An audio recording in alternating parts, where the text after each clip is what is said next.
नमस्कार, आप देख रहे हैं ऑनलाइन न्यूज वाला। मैं हूं आपके साथ दीपक गुप्ता। राजा भैया के हर एक कदम पर नजरें बनी हुई हैं कि लोकसभा चुनाव में अपने प्रत्याशी उतारेंगे। अगर उतारेंगे तो कितनी सीटों पर अपने प्रत्याशी उतारेंगे, क्योंकि 2019 के चुनाव में उन्होंने 2 सीटों पर अपने प्रत्याशी को उतारा था और दोनों की जमानत जब्त हो गई थी। दोनों को ही करारी हार का सामना करना पड़ा था।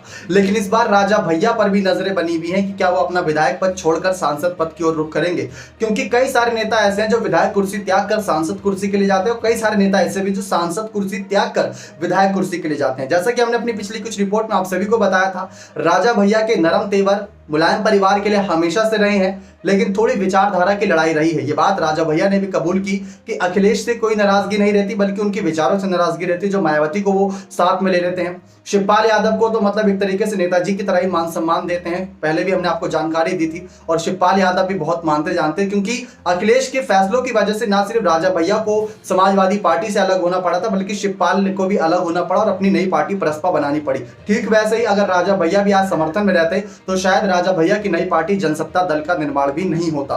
लेकिन नेताजी के जाने के बाद सवाल यह है कि राजा भैया का अब कदम क्या रहने वाला है, क्या पूरी तरीके से अखिलेश के खिलाफ रहेगा। तो ये साफ नजर आया था अभी हाल ही में जब 2 सीटों को लेकर 2 यहाँ पर एमएलसी उपचुनाव हुए थे, तो उस दौरान देखने को मिला था राजा भैया ने साफ संकेत दिया था कि जो हमसे समर्थन मांगेगा हम उसका समर्थन करने के लिए आगे आएंगे। राजा भैया ने कहा कि बीजेपी के नेताओं ने मेरे से समर्थन मांगा था, मैंने उन्हें समर्थन दिया, लेकिन अखिलेश के तेवर तो इतने बढ़ गए हैं कि उन्होंने समर्थन मांगना भी सही नहीं समझा और सब जानते थे कि अखिलेश की इस एमएलसी चुनाव में हार होगी। बावजूद उसके उन्होंने अपने प्रत्याशी को उतारकर हमारा समय व्यर्थ किया। तो राजा भैया की नाराजगी अखिलेश के खिलाफ बढ़ती ही जा रही है। ऊपर से कुंडा में जाके कुंडी लगा देंगे, ऐसा कुछ बयान देना राजा भैया के खिलाफ थोड़ा ज्यादा यहाँ पर बन चुका था मामला। लेकिन राजा भैया को लेकर अखिलेश अपने साफ कर चुके इशारा कि शायद आप उनका साथ नहीं लेंगे। इसी वजह से गुलशन यादव, जो समाजवादी पार्टी के बड़े शानदार नेता हैं, प्रतापगढ़ कुंडा सीट से उन्होंने अच्छी खासी चुनौती दी थी। इस बार विधानसभा चुनाव में उनको वहां का एक बड़ा अध्यक्ष बनाया गया ताकि समाजवादी पार्टी को मजबूत कर सकें।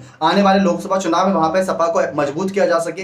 लेकिन जो प्रतापगढ़ की सीट रहती है वहां पर बसपा वर्सेस भाजपा देखने को मिलता है। और इससे पहले हमने देखा था कि जब 2004 यहाँ पर हम सभी ने देखा था कि वहां से जब समाजवादी पार्टी ने अपना कैंडिडेट गोपाल जी को यानी अक्षय प्रताप सिंह को उतारा था राजा भैया के कहने पर, तो उनकी जीत होती नजर आई थी समाजवादी पार्टी के कैंडिडेट की। लेकिन उसके बाद से थोड़ा बहुत डामाडोल मामला चला। लेकिन राजा भैया साफ इशारा कर चुके हैं कि जो समर्थन मांगेगा उसे समर्थन दिया जाएगा। लेकिन राजा भैया जिस छवि के नेता हैं और जिस छवि के वोट बैंक अपने साथ लेकर चलते हैं, वो बीजेपी को बहुत ज्यादा आवश्यक रहेगा और समाजवादी पार्टी के लिए भी आवश्यक रहेगा। लेकिन समाजवादी पार्टी के नेता अखिलेश यादव उनके समर्थन के लिए मांगने जाएंगे या नहीं। अभी हाल ही में देखने को मिला राजा भैया जमीनी स्तर पर एक्टिव हुए, जनता के बीच नजर आए। लोकसभा चुनाव को लेकर उनसे सवाल किया गया तो उन्होंने कहा कि तैयारियां जारी है, बैठक के तौर पर बहुत जल्द कई बड़े ऐलान किए जाएंगे। अब वो ऐलान क्या होंगे, कितनी सीटों पर चुनाव लड़ेंगे, क्या एनडीए के साथ जाएंगे या विपक्षी दलों के साथ जाएंगे, ये देखना बेहद दिलचस्प रहेगा। बाकी आप अपनी राय इस मामले पर जरूर रखें कि क्या राजा भैया को विधायक कुर्सी छोड़कर प्रतापगढ़ की सीट से क्या सांसदी का चुनाव लड़ना चाहिए या नहीं। अपने राय कमेंट सेक्शन में जरूर रखिएगा। बहुत बहुत धन्यवाद।